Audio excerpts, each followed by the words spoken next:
Okay, let's dive right into this. Hi, everyone. I am absolutely thrilled to be here today as one of the researchers behind a fascinating new study exploring the secret to upcycling old factories all across the Mediterranean.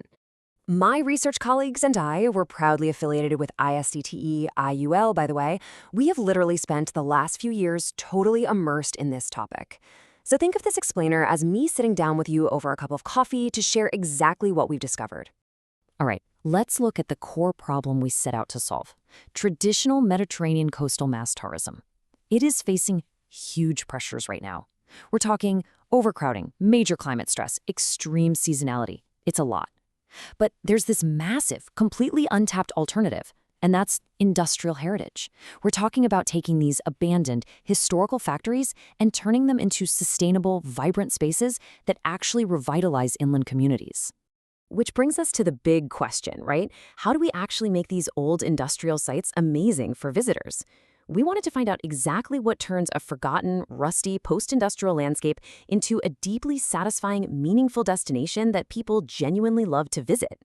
And to find that answer, we didn't just look at one or two places. No way.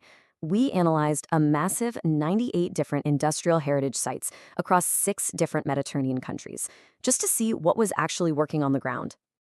So the crucial point is we had this huge aha moment in our data. Dropping the academic jargon for a second, we discovered that there isn't just one way to succeed. There are actually 3 different recipes. Sites can achieve high visitor satisfaction through eco-inclusivity, economic inclusivity, or socio-inclusivity, meaning you can focus on being green or creating local jobs or building community. But notice what they all share? Inclusivity. It is the mandatory secret ingredient in every single recipe.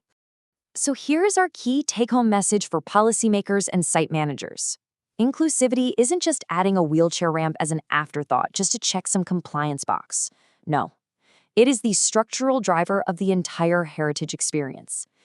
Think of it like baking a cake. Inclusive design, digital mediation, and multiple languages, they have to be mixed right into the batter of any environmental, economic, or social initiative. They can't just be sprinkled on top like frosting. To wrap up this explainer today, I really want to leave you with a provocative question. Think about it. How inclusive is the history in your very own backyard? Seriously, the next time you walk past an old, abandoned factory, ask yourself, who gets to experience its next chapter?